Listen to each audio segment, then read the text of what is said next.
Yes, people, welcome to Arsenal Lounge, Arsenal Midweek Peek, people.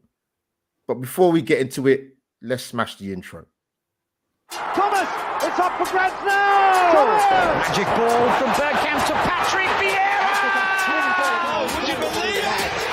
Oh, right, what a way to get it! Fabulous solo goal by Thierry Henry. Champions.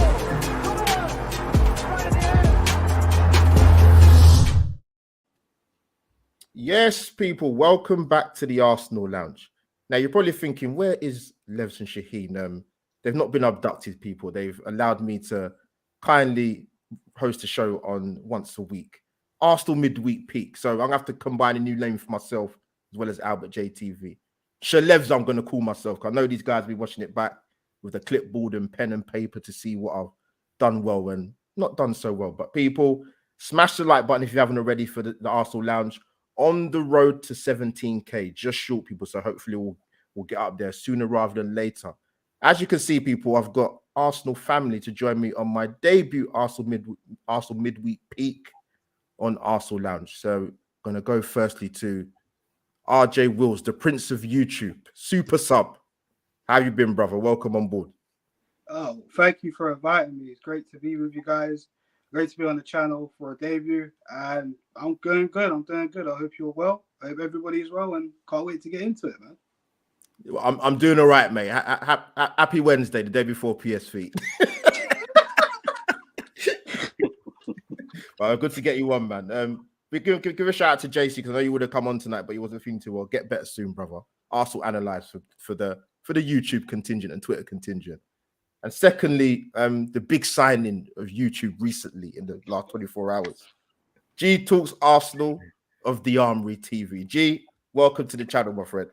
Listen, bro, thank you so much, man. It's been an absolute pleasure. Obviously gracing, coming on here with obviously yourself, RJ and Keith. So yeah, I'm all good. As you said, yeah, new signing for the Armory TV. So big up the Armory TV.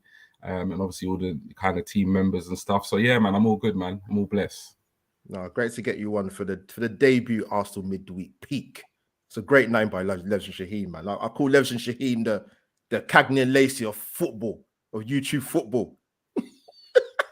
Absolutely. So we've got one more to bring into the show. We've got Keith, the Mad Rambling Podcast. How are you, Keith? Great to get you on, man. I'm good, man. Thanks ever so much for inviting me on. I've been watching Levs and Shaheen's show for quite a while now. About the same sort of time I first got into all this, when I started watching you and G and Stephen on Cannon Chatter and RJ, and they're really good guys. And it's a real pleasure to be on here. It's half term this week, and I've been thinking about some song lyrics, and the one that's stuck in my head, everyone will know this. It's like, our house that has a crowd, there's always something happening, and it's usually quite loud. And that song's going to be stuck in your head now. And that's exactly what home's like. So I'm literally not working from home at all this week. I'm out on the road, going as far as I possibly can, just to get some peace and quiet. But yeah, think about them song lyrics, boys. You'll know what it is when it comes to you. Keith, much love, man. But yeah, people, thanks for joining me. But like I said, thank you to Levs and Shaheen for the opportunity. This was actually in the pipeline for quite a while, but actually going back to last season, actually, to be honest. But just timing and making sure it's right. But so we're good to go for episode 1 of Arsenal Midweek Peek.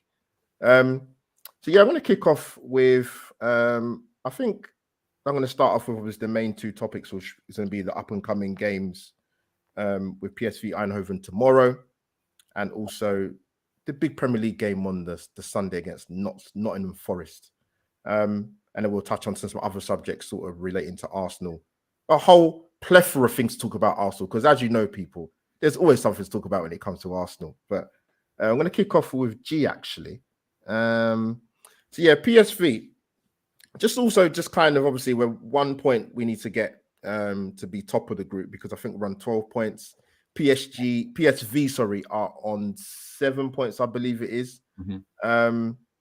What was your sort of general thoughts for PSV in the game at the Emirates, and in terms of danger men who we should look out for from the PSV point of view? Who sort of caught your eye in the first game and the game coming up tomorrow? What should we look for?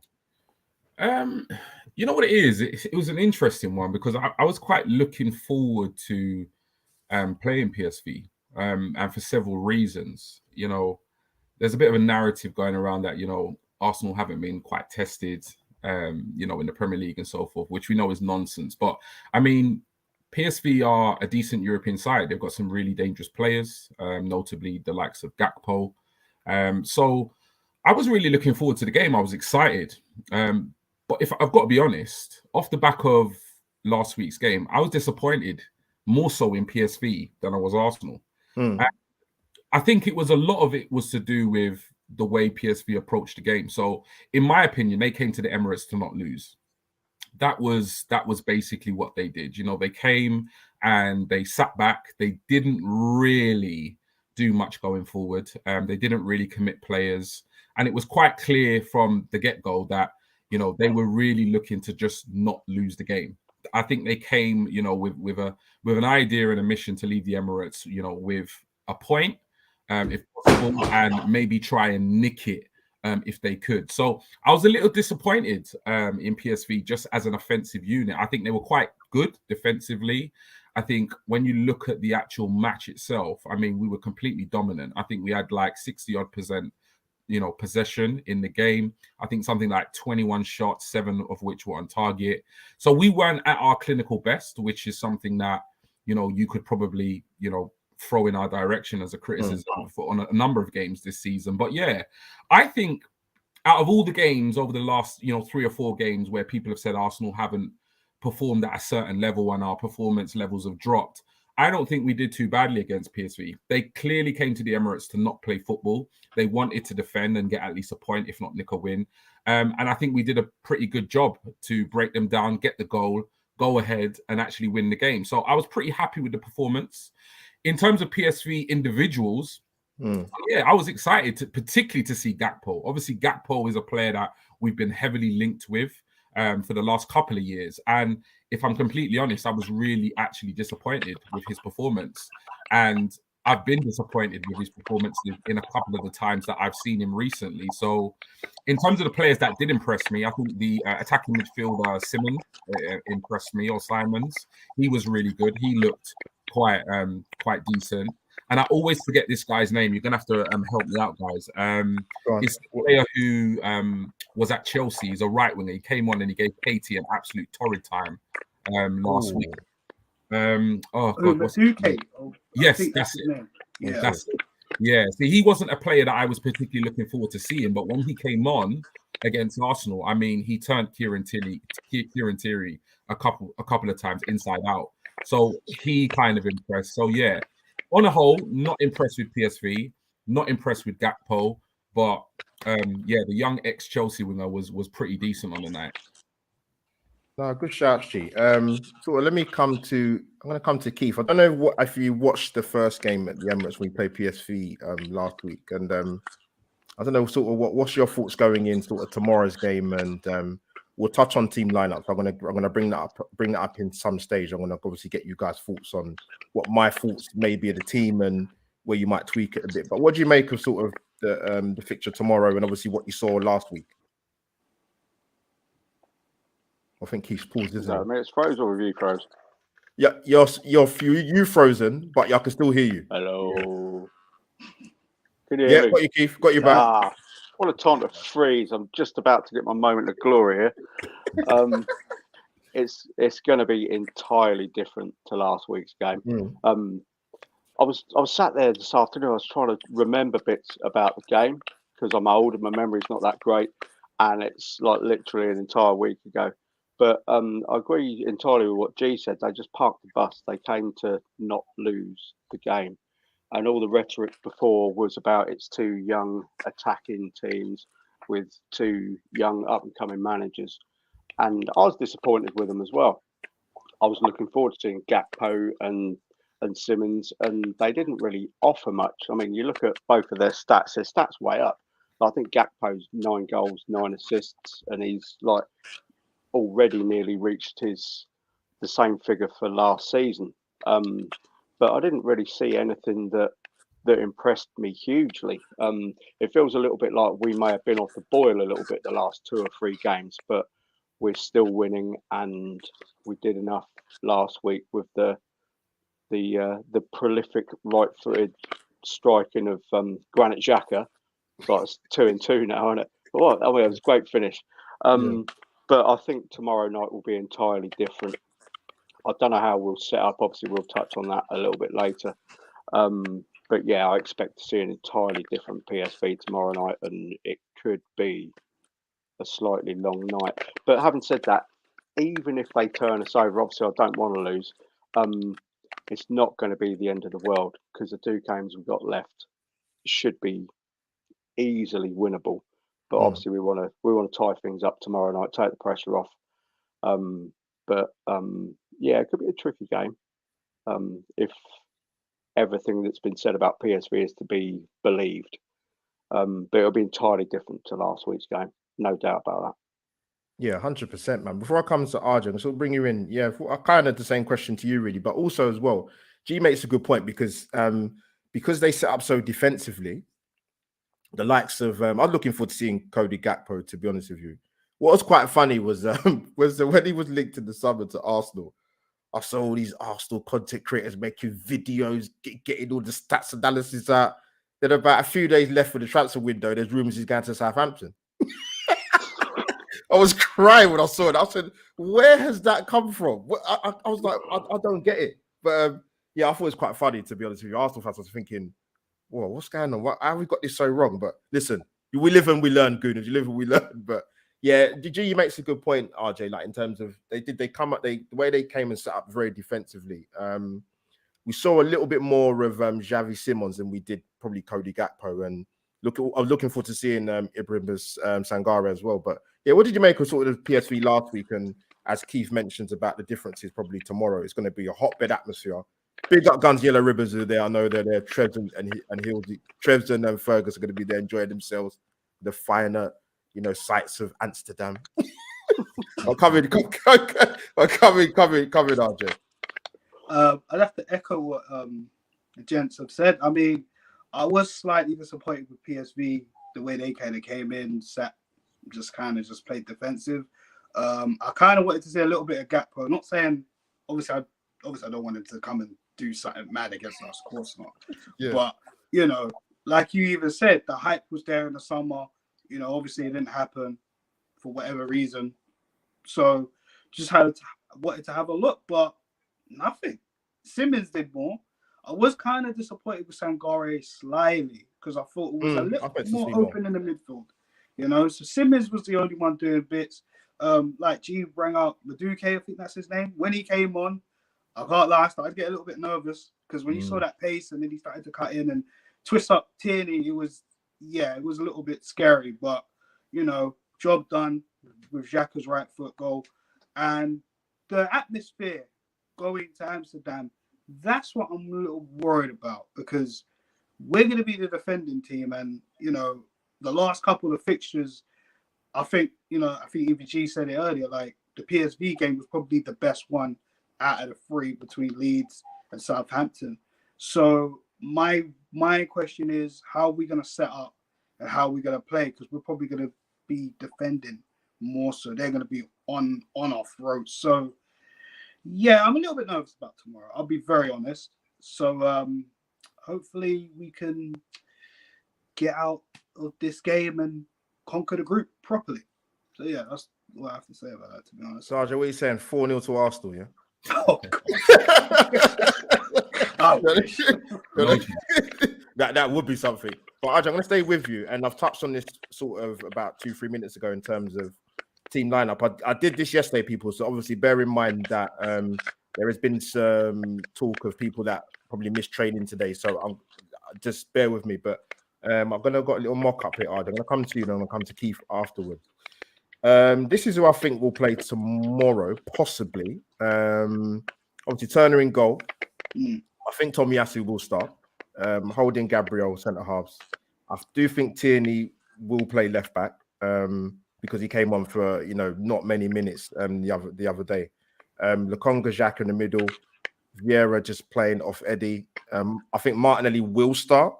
I think Marquinhos might get a game, but we did hear obviously that he missed training due to illness, I believe.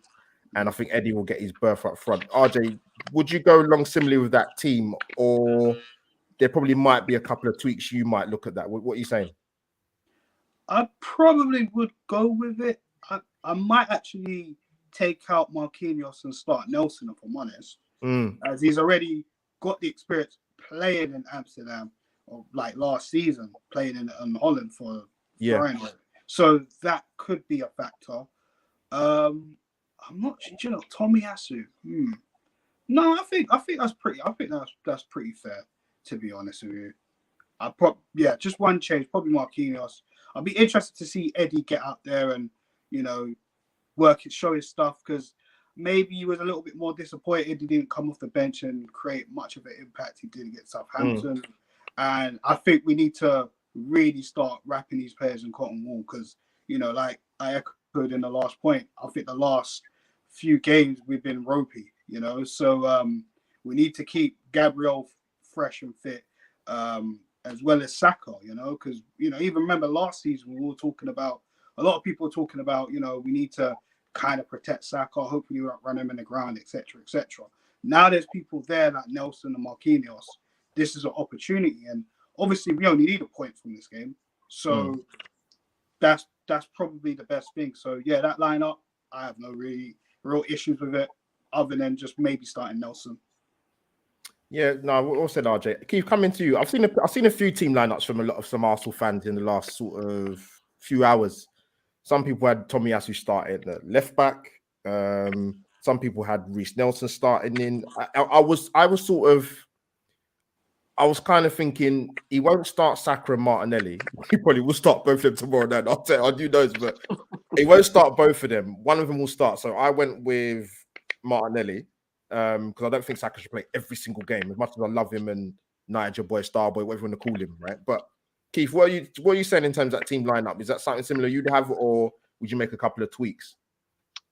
I think it's not looking far off. I think RJ makes a really good point about Reece Nelson, actually, with his knowledge of the Eredivisie. I don't know if I pronounced that correctly. Perfect, Keith, perfect.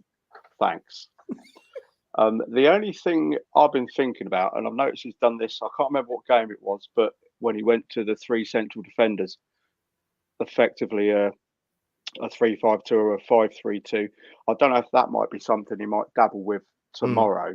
I know a lot of people aren't a big fan of that formation. I actually really like it, because I like the fact that you can line up defensively when necessary, and when you've got the players with the intelligence levels to change things, they can do so. So I don't know if he might go with that and maybe bring White in as either a central defender or as a right back, and pop Tomiyasu in the middle three. That's the only thing I can think of. I think you're absolutely right about Bukayo Saka. He probably needs resting more than Martinelli, because Martinelli just seems like he's made of different stuff, and he will run through a brick wall and keep going.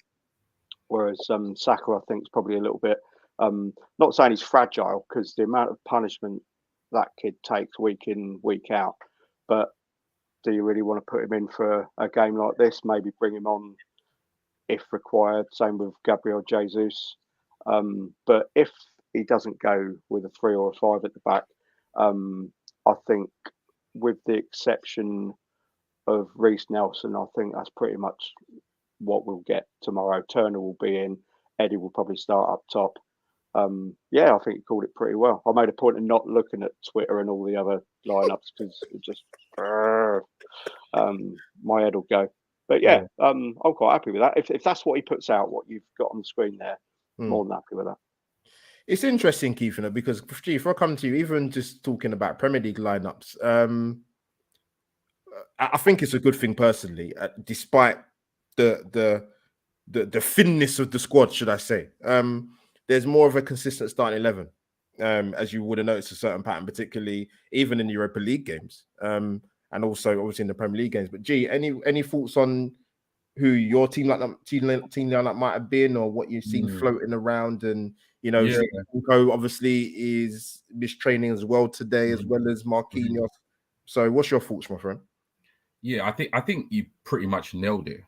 In terms of kind of rotation, we've had many conversations about, despite having a lack of squad depth or how thin the squad is.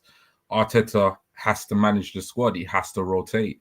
And to be honest, I think up until this point, with the squad of players he's got, I think he's done a pretty good job. I can't really look at him and look at his decisions he's made and say, you know what, he's overplaying this player or he's not rotating where he can, because we don't have the luxury to be able to rotate the full 11. We're just not in that position. So in terms of that lineup, I mean, I can only go by what the boss has said. And in a recent interview, he said Cedric was fit. And he said Cedric will or deserves to get some game time. So if the boss is not telling porkies, then I'd put Cedric in at right back over Tomiyasu. I'd keep the back four pretty much the same. I think we can afford to bring in Holding, but we're not in a position to drop Gabriel. Turner, obviously, in goal. Katie, the only real natural left back we've got fit. So in the back four and goalkeeper, I think you've got it nailed on. Other than if the boss, like I said, is not telling porkies, then I'll bring Cedric in for Tomiyasu. The three in midfield, absolutely spot on. I think Xhaka at the moment is absolutely undroppable. And I think out of all the midfield players, I think he has shown basically just consistency throughout all the games. And that's not only performance, but also fitness. So I think he has to play. Sambi has to come in for Partey and Vieira has to come in for Odegaard. Odegaard is clearly our first choice creative midfielder. Vieira, we've seen signs of good stuff, but he's not there yet for me to challenge Odegaard's position. So he needs more game time. In terms of the front three, Eddie has to start down the middle, which is what you selected. I would have also, or I did also choose Marquinhos to play on the right, but he's not travelled with the squad. So that poses the question of who to play. And if it was up to me, I would go with Saka on the right, and then I would go with what RJ said with Nelson on the left. I don't rate Nelson. I don't think he has a future at the club. But right now, not that I don't care what happens tomorrow, because I do. I don't want us to lose. I think it's important to keep winning games. At the same time, I would pick a team, honestly, that would potentially more chance of losing tomorrow night than losing against Forest on Sunday. No, fair play, man. Fair play. Sure. Big up to people in the chat. Appreciate you joining, particularly on the Champions League night. We might have earlier streams, people. I'm taking that on board, trust me. But for the debut show, thank you for tuning in. And of course, you can watch it on a rerun. Not necessarily live, but appreciate the support. And like I said, obliterate the like button. Arsenal Lounge on the road to 17K and well-deserved. Big up Levs and Shaheen, man. I see Shaheen in the chat earlier. Brother, it's been too long, man. Need to see you, break. But yeah, it's a bit of a change. I'm going to leave the Forest game till last to talk about, actually. I want to give some special shout-outs to... I don't know if you guys have seen too much of them play, but you would have heard of a lot. First shout-out to Charlie Patino. Got a loan to Blackpool. Not necessarily where... You know what? The Championship is a mad league. I was looking at the table, right? I think the team that's in 19th is only 6 points behind the team in sixth in the last playoff spot. Like a couple of wins and you're back in the playoffs. It's a crazy league. But I think Blackpool have played 16 games this season and he's made 11 appearances. And he actually scored a goal in my neck of the woods. As you people know, I'm in South East London, born and bred, near the famous club where they say, no one likes us, but we don't care. Should I say no more? But yeah, Charlie Patino's done well. I've heard good reports that the Blackpool fans love him. I've seen some of their Twitter pages and the songs they sing for him. Very important for him to get out on loan. And obviously shout out to Florian Balogun as well. I think he's got 7 in 12, I believe. And he's got an assist in there as well in league earned. So just to get you guys quick thoughts. Listen, we have a loan system for a reason. Going to come back to G actually. So yeah, I don't know what you've seen of them or not. I think Charlie Patino, I will try and make a considered effort because the Championship is very accessible to watch. You understand? So 2 secs, G, before I come to you. Let me get the super chat up. Ben Jefferson, thank you very much. Levs and Shaheen are saying thank you as well, virtually. But Ben Jefferson, thank you for the super chat 89. And boys, have a beer for me. Ben, I don't drink personally, but I know what you mean. I know what you mean. But G, coming to you. Patino and Balogun. What's your thoughts, my friend? If any thoughts at all? You know what it is, yeah? Patino and Balogun are 2 players that massively excelled in the youth ranks at Arsenal. And and it got quite clear, and quite evident that they needed to be obviously, brought to the first team. And from what I saw of when Patino had his little opportunities and Balogun had the opportunities, they're not quite ready for the first team. That is clear from what we'd seen. So I'm all for loaning these players out, but it's all about getting the loan right and using the system correctly. 100%. And we've definitely been doing that recently. We just have to look at the Saliba situation. Everybody was just going at Arteta. He's done this, he's done that. Listen, that Marseille loan or them loans that he had were absolute masterstroke. That's why we got the player we got now. Yeah. So for me, it's a breath of fresh air to see Balogun and Patino, respectively at Blackpool and the team he's in France. Is it Nice he's at? Find out. People in the chat, drop in if you know. Forgot, it's gone out of my head. I think it's Rennes. Rennes, yeah. So it's amazing to see them do their thing, and like I say, that's what the loan system is for. So for me, it's a case of now, seeing out the system, because there would be maybe potentially a temptation to bring them back, because a lot of the time when you have loans and they are doing well, there is oftentimes you can have a kind of release clause or bring back clause. But for me, I want them to see out their loans, in both Blackpool and Rennes, let them do their thing, and then obviously reassess them again when they come back pre-season next season. So yeah, it's good to see what they're doing. It really is good to see what they're doing. But in terms of their future, I think there still will be question marks over whether or not they can actually up the level to come back into the Arsenal first team, because doing it in the Championship is one thing, doing it in the French league is one thing, but then doing that at an elite level in the Premier League on a consistent basis is a whole different ball game. So I'm glad they're both doing very well. It's brilliant to see the updates coming through every time. Balogun scores a goal, Patino, has a man of the match, winning performance. But I say leave them where they are, let them do their thing, let them continue to develop, and then we reassess them next season. Hopefully, they make the cut for next season. Yeah, good shout. Sorry, Keith, coming to you, Keith. I think of Balogun especially, it's good to see what he's doing, because I just don't. I saw some of the games he played for Middlesbrough last season under Chris Wilder, and he was okay. I don't think it was the most successful loan spell, personally speaking. So what have you made the sort of the thoughts of what have you made the sort of Patino and Balogun? How do you see that? I think the people of Blackpool love Charlie Patino much more after the Preston game at the weekend. Yeah, of course. They do not want to let that boy go. And I must admit, when I heard he was going there, I was a little bit worried, because he's still quite slight. He's still, a little bit on the small side. And I was a bit worried he was going to just get kicked around by everyone, being the sort of player he is. But he's obviously doing really, really well. And you're absolutely right about Flo Balogun's move to Forest last season. It was underwhelming at best. Maybe it was the wrong sort of club. Maybe it was the wrong league for him to play in. G made a really, really good point when he used the William Saliba example, because I was against not him going out on loan, but I was against initially him going to France. I wanted him to maybe be in the Championship or go to like a side like Newcastle, who was struggling at the time.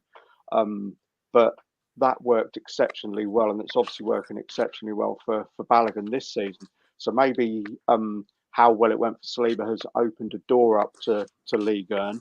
I noticed there was a bit in the chat about said Emery was the first one to loan him out. I think it's when we bought him from St Etienne. It was a case of we bought him to loan him back for the season. And he obviously wasn't quite ready for our first team then. And when you look, there used to be like the reserve teams, didn't there? But obviously that's not a thing anymore. You've got the Premier League B.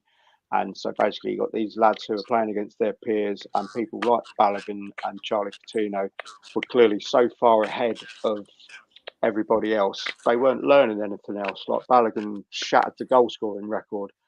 But then the problem is they may be a long way ahead of their peers and the people who are the same age as them. But then that leap from youth team to first team, where you haven't got the reserves in the middle, it's huge, and it's quite often too big.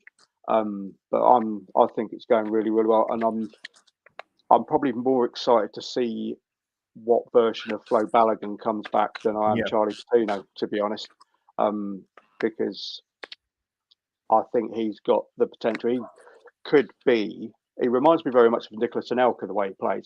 Hopefully, he won't do what Nicholas Anelka did, when he played for London Colney. But he reminds me very much of him when I see him play. I'm super excited to see how he comes back, to be honest. Yeah, G and Keith, great shout. Just get your thoughts before we move on in regards to Patino and Balogun. To be guilty, I haven't seen much of Patino. However, I did come across a tweet, I think it must have been yesterday, and it was like, oh, dear Arsenal fans from a Blackpool fan, you do not want Charlie Patino to come back. He's awful, he's terrible.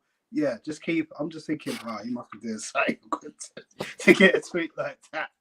But, like Keith said, I was kind of worried myself because he is quite small, and it's kind of reminds me of like Vieira himself because he's quite small as well. But hopefully over time they bulk up and then we'll see what happens. But I will try and catch more of Charlie Patino.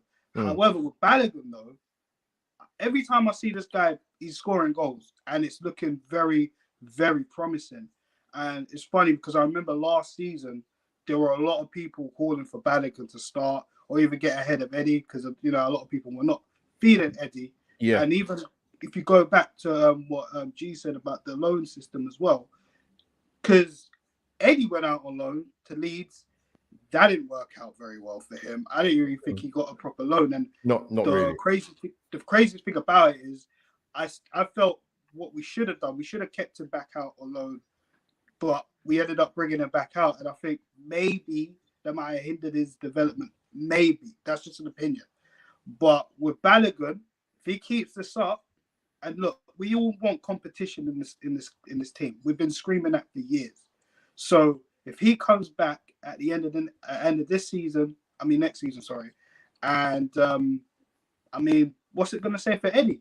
Do you know what I mean? Well, we'll see what happens with Eddie this season. Yeah. What's it gonna say for him? Because we need the competitions, and if Jesus ain't doing much or he's injured, then one of you two got to step it up. If we don't buy a striker, so yeah, I'm gonna check up Patino, and Balogun's got to keep doing what he's doing. I'm very impressed with what I'm seeing. No, fair play to you guys. Great stuff. Great answers. Great contributions to the podcast. So yeah, man, they're gonna be a bit of a gear change in terms of what we're going to talk about. Contracts. So, the talk of the town with a lot of Arsenal fans is tying down our talent that we have. So, I believe with Saliba, Saka, and Martinelli, all their contracts until June 30th, 2024. We know how important it is for those guys to obviously want them to stay and to sign the contract. So I'm going to come to one person first because obviously he signed a contract extension. Gabriel, our Brazilian centre-back. New contract till 2027. I believe his contract before he signed the extension was to 2025, I believe it is. We've spoken about him before, but I do like to sort of cross paths with him again, really. Listen, I think he's played 83 appearances for Arsenal in all comps since he's been here. Listen, I mentioned this point when G was on with me on my channel when we did weekly surgery with Kenny Ken. Big up Kenny Ken, man. And look, I said, I remember the days of Pascal Sigon, Senderos, Squillaci. Yeah. We've had some not so good centre backs at this football club, so we're not doing too bad with the acquisition of Gabriel. Let me get that in there straight away. When he first came to the Premier League, he played in a centre back pairing. He played in the free, so he's been averse to using both sort of systems in terms of a defensive unit. I've heard all the conversations about him being rash and trying to win balls that he shouldn't win, which is fair play. Listen, we can't just praise them all the time because the players are going to make mistakes, whether they're experienced or not. We've had plenty of experienced footballers at this club that have made plenty of mistakes. So, yeah, with Gabriel, I'm going to come to Keith first, actually. So, yeah, his contract extension. What have you made of his time since he's come to Arsenal? And also as well, mate, a bit of context. He does seem to be a player that people are very quick to, how can I put it? Point the finger at a little bit. It's just a little bit, depending on who you go by on social media, who you follow. But what's your thoughts about Gabriel, my friend? Initially, I think when you look back when we signed him, there was quite a long chase to get him. It rumbled on for quite a while, and I didn't know who he was at that point. It was one of those, have a look at YouTube, have a look at this lad. And there was obviously a very good reason why we were after him for such a long time. And as you rightly said, he's played in a 2, in a 3. He is versatile and used to playing in different systems. He's had a couple of moments this season, like the one with Mitrovic, a few moments, and he can be rash. Going back to the sending off against City last season, I don't want to call the bloke out, but Gabriel Jesus went down very, very, very easily on that one, by the way. And he does get a lot of stick. He does. I mentioned this a little while ago. Whether anyone takes this on board or not, but he's a new dad, and I know he's an elite athlete. But when you become a parent for the first time, that first bit, you are knackered. Now, I know he's perhaps saying to his missus, the same as I did, look, I'm an elite athlete. I'm not getting up in the middle of the night. At which point my missus went, no, up you get.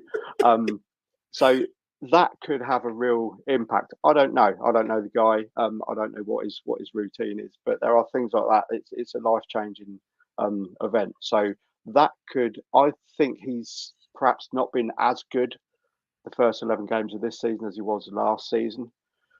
But also last season, he was our premium centre-back. I think he was better than Ben White was. Now he's got somebody alongside him who potentially, I think, will be an awful lot better when they reach their peak. But we've also got to remember, he's only 24. Yeah. He signed his contract. He's a good 5 years off hitting his peak himself. And if you look at our back five, including Rambo from the last game, the average age of that back five is 23.4 years. Yeah. Which for a back five is ridiculously young. And there's only Newcastle who've conceded less goals than us. And we've played United, the other lot, and Liverpool. I think it's 5 goals we've conceded against them all. So without those games, our back four statistically is far, far better than all the others. And I think he's probably still seen as the leader of that back four because of seniority. So maybe he's got that on his shoulders as well. But the fact we've tied him down to another contract, I think is brilliant, because there were rumours that he was going to go in the summer as well. Whether it was all paper talk and Twitter talk, I don't know. But you've got to look at the economics of it as well. He's now worth a lot more because of his contract, if somebody were to come and turn his head. Good shout, Keith. 27 million euros, people. Bargain. So let me come to Lord G. G talks. Yeah, look, Keith makes a good point. He does. Me and RJ had this conversation as well. Like, he does cop a lot of. I think out of all the Arsenal players, I'd go this season. I'm going to go say last. Definitely this season, 100% this season. He's the one that people are like, not sure. He could. So what's your thoughts sort of about? And Keith makes a good point about the age thing, because I think even the average age of the squad team, I spoke about this before, I think it's about 24.6. If you look at some of the other clubs, average age of 27, 28, 29, that's you're giving up a good few fair years there. But yeah, what's your thoughts about the Gabriel and the contract signing and the rest of it that comes with it, G? Yeah. Well, first of all, I was absolutely delighted when the news broke. I think, there are a couple of Arsenal players, notably that we all want to hear contract talk about. The 3 I mentioned, before, the 3 you mentioned. So, but for me, it was the club are moving in the direction we need to be moving. Gabriel is, for me, one of the best players at his age in his position in world football. You look at the Premier League, people are saying, replace him, do this, do that. Looking at the Premier League, of all the teams in the Premier League, bar maybe a City defender. Name me a left-sided centre-back better than him in the Premier League. People will struggle. People will struggle. So it's, at the end of the day, it's Arsenal fans or sections of Arsenal fans always always need somebody to complain about, to moan about, to make a scapegoat. And let's face it, this season it can't be Xhaka. So it's got to be somebody, and unfortunately there have been moments in games where he does have a lapse of concentration. But at the same time, it's like, look at this player's attributes. Look at his pace, look at his strength, look at his aerial ability. He is an absolute beast. He's immense. And Keith makes a brilliant point in that he's 24 years old. He's not even close to his prime as a central defender.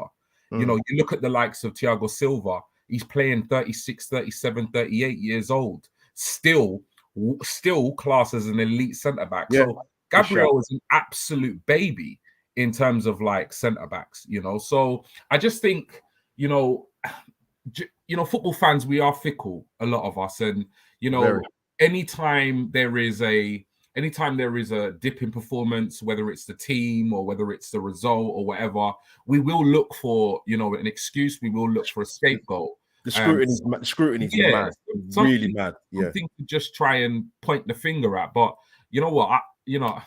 I think Gabriel is immense. I really do. I think he is a phenomenal centre back. As Keith said, it took a long time to secure his signature.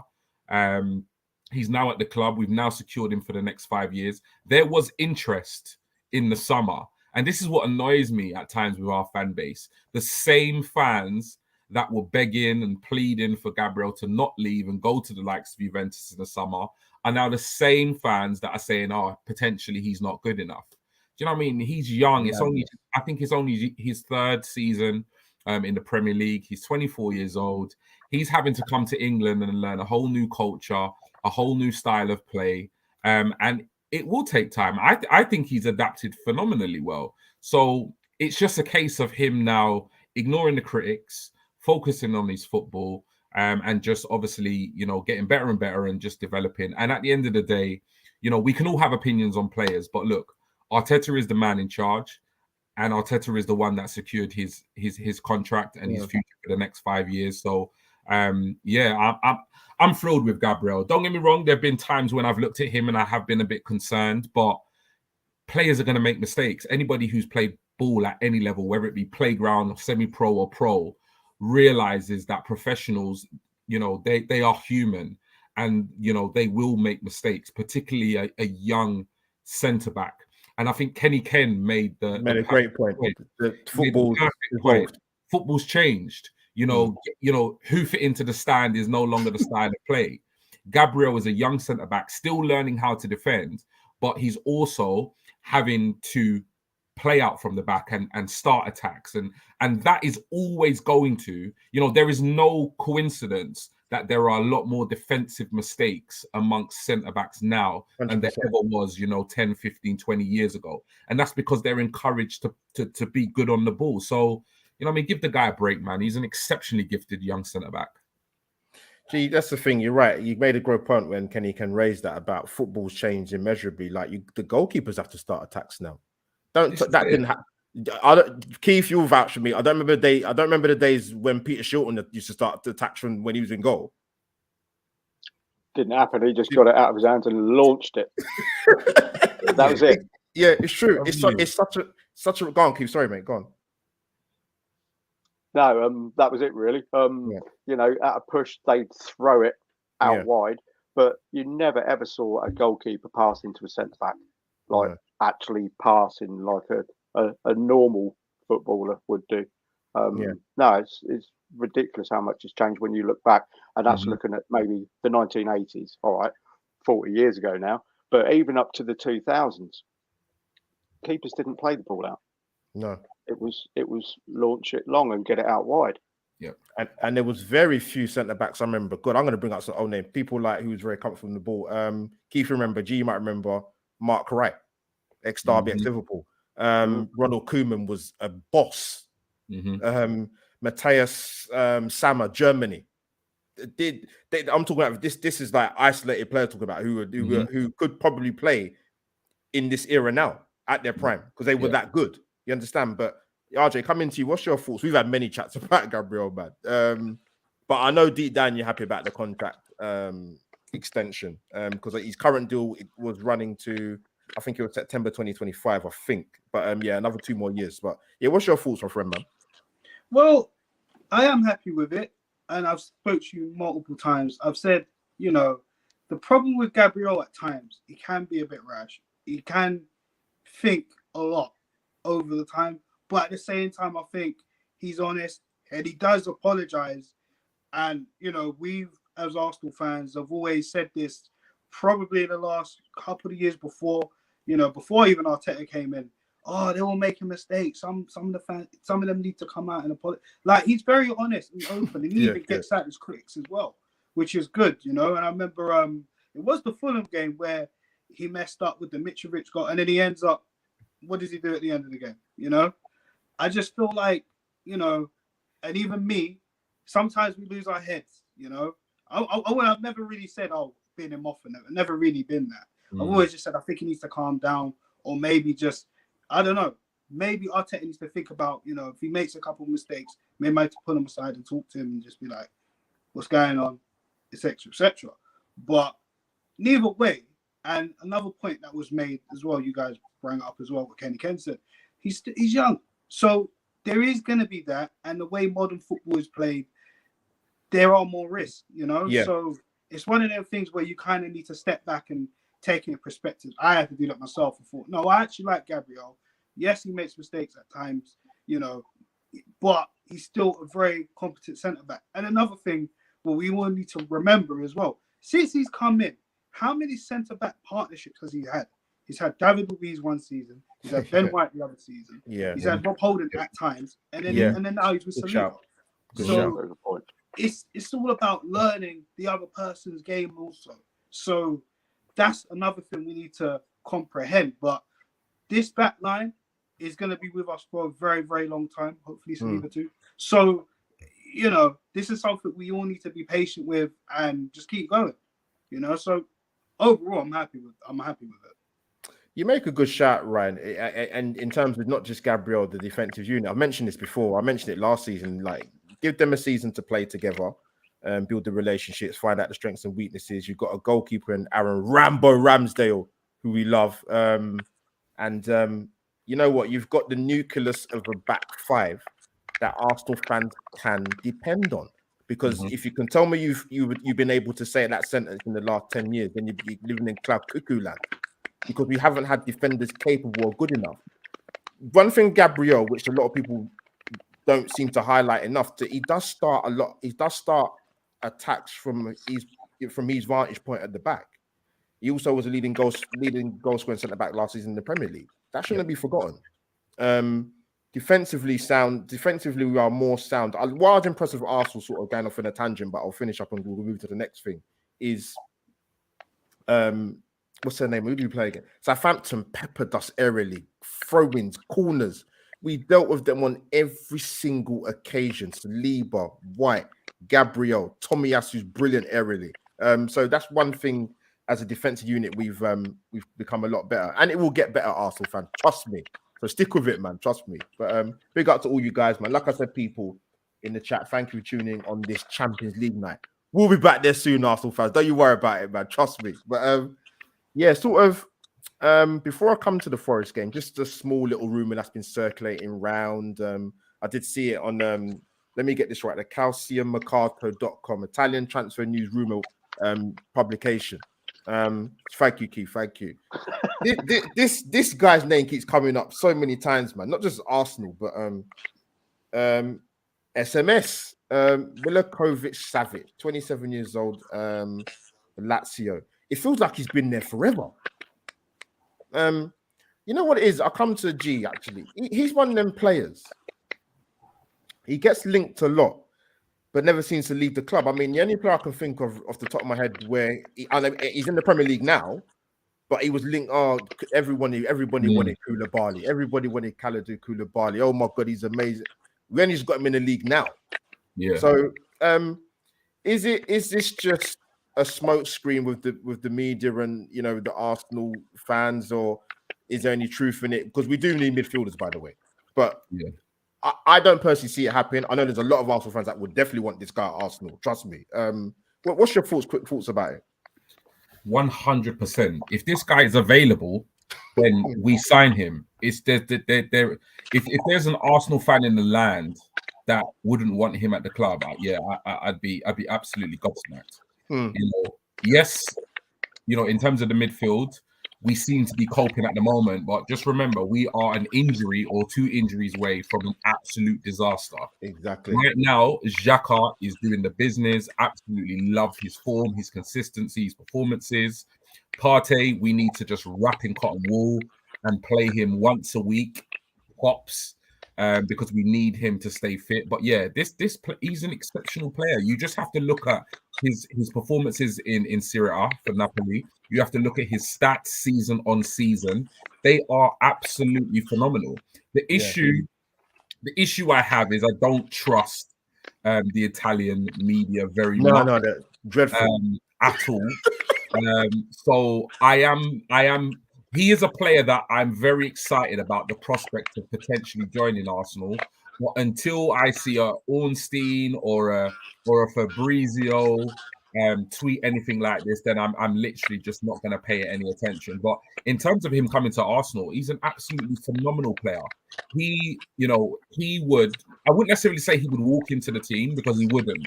How we're playing and how the players are playing in the midfield. But what he would add is obviously squad depth, and he would add vital competition for the players we currently have. If he walked into this club now, Arteta would have to sit down and really think about, who the hell do I play against Forest? Because I've got an informed Xhaka and I've got Savage. And I wouldn't want, as much as I like both at the moment, I would not want to be in that position to have to pick between the two. Because he's an exceptional player. You know what I mean? I'm going to stop waffling, but yeah, for me, an absolute brilliant player who would elevate this squad, who would massively improve our squad depth, and would add real competition and the ability to rotate this team week in, week out. So yeah, if there's any truth in it, I'll say my prayers now. Let's get him signed up in January. Yes, hallelujah and amen to that. Trust me. Keep coming to you quickly. Yeah, so this guy's been linked with so many clubs, United so many times. Arsenal been spoken about. This season, 11 goal contributions in 14 appearances. So he's not having a bad start this season. Been at Lazio, 242 appearances, 51 goals. Seen as a very versatile midfield player from what I've seen. Any thoughts, Keith, if any at all, about SMS? And that's what we're going to call him, SMS, because it's just so much easier, isn't it? Do you know what? He's a galloper. And by that, I mean, he reminds me a little bit of Patrick Vieira, in that there wasn't this burst of pace like you get from like an Emil Smith Rowe when he's playing in the middle of the park. But he gallops and he takes the ball with him, and he doesn't juggle with it as much, but he's got really good feet. And he's got a little bit more pace than Granit Xhaka. And I can't work out whether he's an all-round midfielder, an attacking midfielder, a box-to-box midfielder, a CDM. Yeah. I think he could potentially do all of it. The only thing that concerns me is this going to be another Dusan Vlahovic situation where somebody's using somebody else to up the price, and Juventus will swoop in. The only thing I would like to say, I saw a story that Sambi was going to be used as a make weight. I don't want to see that happen. Good point. I would rather see other players such as Ainsley Maitland-Niles and maybe Reece Nelson used as make weights. I don't want us to lose Sambi, because I know he's not quite there yet, but he's got so much potential, and I don't want to see him go. No, good shout. I did miss that point. You did. That's a good shot. I did see that come with that rumor with that particular Italian publication. But RJ, coming to you, bro. What's your quick thoughts, my friend, before we finish up with our thoughts about Forest? Savage. I remember there was rumors about him. I think it was in the summer. Was it the summer? Just gone. I was excited. I thought we need to get this guy in now because I've been screaming my head off about a midfielder, and that's someone of the quality talking about taking it to the next level. Because right now we're in good form, and it looks like we look much better. I know it's early doors, but we look so much better from last season. So if we get someone like him in that midfield, and like G said, it's going to be a headache, but that's what we want. We've been wanting headaches. We want quality in this team. We want people to be challenged. You know what I mean? You know, Xhaka has been very consistent. He hasn't really had much injuries at Arsenal. We need to cover up and, you know what I'm saying? Cover him up. Like Tierney, but we got Zinchenko with that. But now we got Tomiyasu that can come in and fill in. So that's what it's about. It's about competition. So, but like Keith said, I don't want it to be like another Vlahovic situation. So just keep our feet on the ground. We can't trust Italian outlets for crying out loud. No, but, that's not man. But I will say this though, as much as I do like Sandy saying to get rid of him, if it was a loan, I would think about it. However, just a loan, I think he's got very good potential. Cause I see a lot of people be like, "Oh yeah, just bin him off, just get some." They're very quick with him. Very quick with him. Yeah, their judgments. Yeah, we don't want to do that. We don't want to do that. You know what I mean? He's got very good potential. He does need to buck up a little bit, just in my opinion. But if it was a loan, I might consider it. Keyword might. However, you know, I don't want to get carried away. Just keep our feet on the ground. But yeah, it sounds like exciting news. No, it does. Listen, I'll drive to Lazio. I wouldn't drive to. I'll get the plane to Lazio. Sorry, let me rephrase that. I would have drive to Lazio. That's just crazy. But yeah, he's a top player, man. He's still only 27 as well. So technically not even at his peak. But he had a very good start to the season. Like I said, 11 goal contributions, 14 appearances. Baller. But we're gonna finish up, people. Got a big game on Sunday, which I personally have given up the ghost of trying to get a ticket. If someone had said to me last season that this season you could not get a ticket for a Category C game at the Emirates, I would have laughed at you. But you can't get one. So and I'm being serious. So yeah, listen, it is what it is, unfortunately. But RJ, come back to you again, mate. You know what? Despite Forest's fantastic result against Liverpool, they had 25% possession, but had the same attempts on goal as Liverpool. With 25% possession. Mad. Crazy. Shots on target, brother. Shots on target. But listen, I still Forest it's a weird one for me because they've made a lot of signings. Steve Cooper's done a great job there, getting them up, and it's going to be. I still don't think I still think it's going to take him time generally to get that team gelled together. That is a hell of a lot of signings. It is two teams that he's brought in at Nottingham Forest. But I'm still confident that Arsenal will get the job done and get a 2-0. I'm going for a 2-0 win for Arsenal on Sunday. Clean sheet would be very, very handy. I like a clean sheet at the Emirates, trust me. But RJ, what's your sort of immediate thoughts and danger men that Forest might have to give Arsenal problems? Well, like you said, they've signed a lot of players. It's like playing bloody FIFA Ultimate Team with these lot. But what I will say is after that Liverpool victory, you know, and let's be honest, guys, the last couple of times we played Nottingham Forest have not been positive. No. You know, obviously the last couple of times in the FA Cup, they seem to be our bogey team in that. And now we've got to play them home and away this season. So, and the away fixture is going to be very fun, will it? Let's say about that, the better. But look, I am confident we can get the win, but I don't think it'll be easy plain sailing. Like I said, I think their tails are up because they beaten Liverpool. Danger men for me, Lingard. I hate to say it, but Lingard, let's be honest, he loves playing Arsenal, doesn't he? You know, for his old Man United contingency there. Other guys, I'm not sure. Has Emmanuel Dennis been playing? He's been on the bench, really. He's been on the bench. Emmanuel Dennis. They've got Morgan Gibbs-White. Yates in the midfield is good, and Kanate. So yeah, they've got some good. Kiyate, sorry, they've got some good players. Gibbs-White. That's one Morgan player Gibbs-White. I'd look at because I always thought that guy has very good potential. So he is a key danger man for me, especially Gibbs-White and the young fella who scored against Liverpool. what was his name? I couldn't get his name. Don't forget Britain. Yeah, I know he used to I'm play not for going to stop. yeah. I don't want to butcher his name. And apologies to anyone, but you know him again. He'll be on a high as well. So you know those are the danger men for me more than likely. But I think we can. I think we can get the win there. I'm gonna. Are we gonna say scoreline predictions now or later? I mean, I've gone 2-0, so go on. You can say no. Give it now. Give it now if you want. Oh boy, 2-0. You know, I'd love a clean sheet. And because I know Jesus needs to go, I'm gonna up. I'm gonna go 3. I'm gonna go 3-1. I feel they will score because again, I do feel like because lately we've been quite fatiguing a lot. You know, the energy has been a little bit down due to the Europa League and you know the way Arteta's been switching up the teams and that. Because it's been the first team a little bit with a few tweaks in the Europa League and the Prem. So I'm gonna go 3-1. But I'm just hoping we can our levels just don't drop.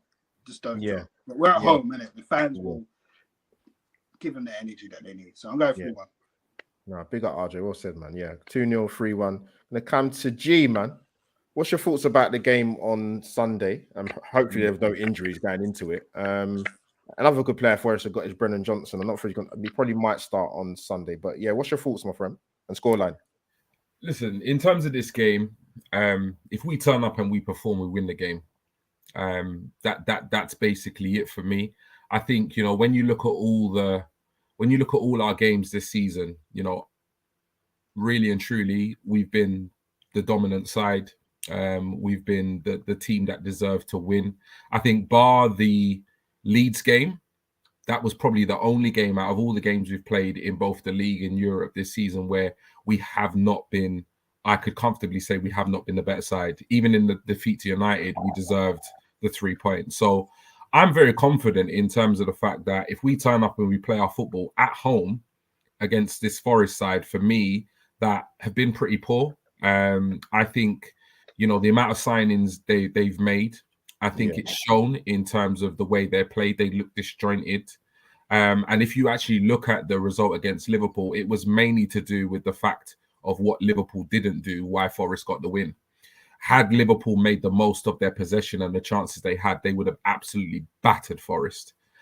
So I think that was more of a kind of Forest nicked it rather than it was a all-inspiring victory against Liverpool. Don't get me wrong, a win's a win at the end of the day, but if you actually watch the game and watch the highlights, Liverpool were by far the dominant side. So I think against Forest, at home, look at the table, man. Like, what I mean? We're top of the table for a reason.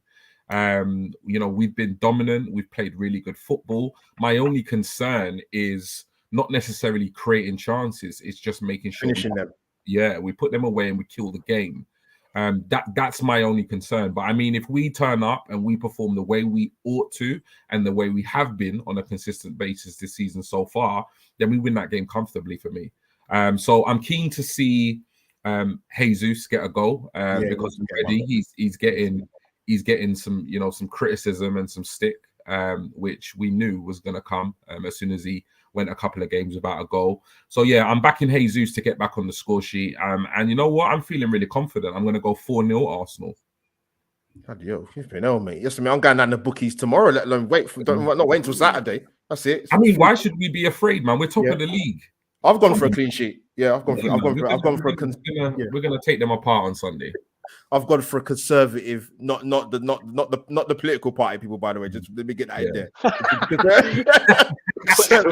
That's a whole other show, man. Trust me.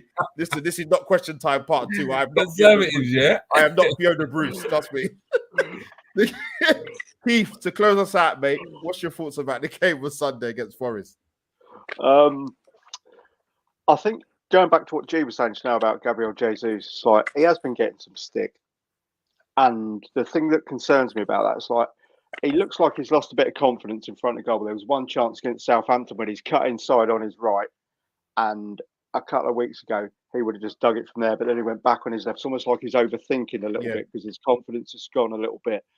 But it is working so hard, and when your game's not going right, the only thing you can rely on is graft, and he is working so hard, and it will come for him. Hopefully, it'll come on Sunday.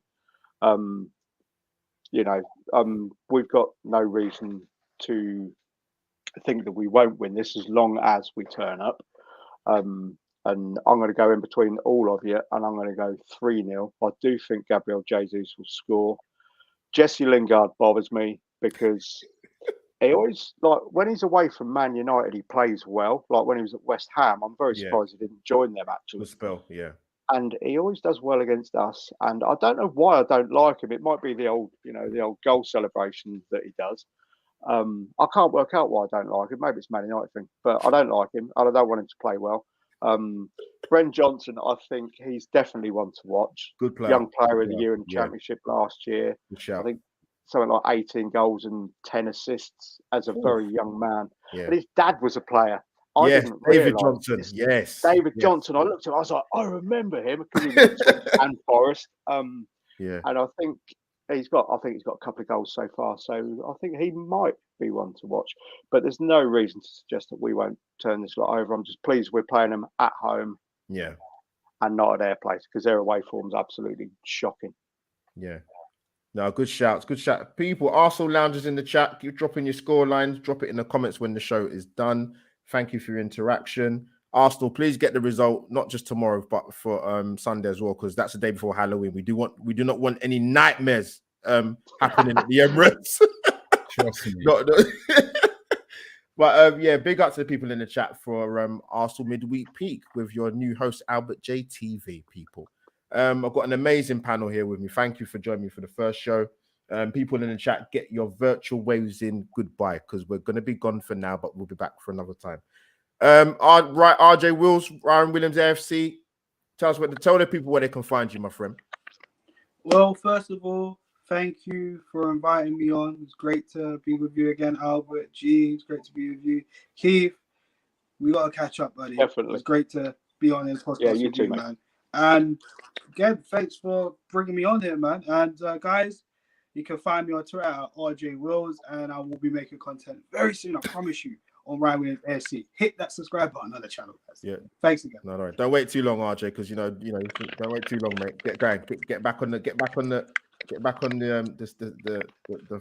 track, man. Get back on track. But good to get you on, man. And people, go and follow my colleagues. The scan along their handles are down on the bottom of the screen and are in the boxes, as you can see. Keith, thank you for joining me for the debut on Arsenal Lounge. Tell the people where they can find you, man. Mate, thank you very much for having me on your first show on Arsenal Lounge. It means a lot. And Lev and Shaheen, you probably, I don't even know if you knew I was coming on or not, but they did. Jumped in. So cheers, lads. So we'll have to catch up soon. Yeah, you can catch me on Twitter, or I've got a podcast called the Mad Ramblings Podcast, as it says. But really, really quickly, because I've been waffling quite a lot. But whatever walk of life you're in, you start a new job, you move to a new place. After a while, you meet what I call your people. You meet some others who are not quite, the people you thought they were. Yeah. And then eventually you meet your people. And as all you lot in the chat group will find out, if you follow G, Albert, and RJ as well, you'll find that their content is really, really good. So you should definitely do that. But thank you, Albert. Much appreciated, mate. Keith, much love, and I will pay you later, mate. Love you to bits, man. Thank you, man. And last but not least, Lord Granville, who I call him. G, thank you for coming on Arsenal Lounge. Your first time here, man.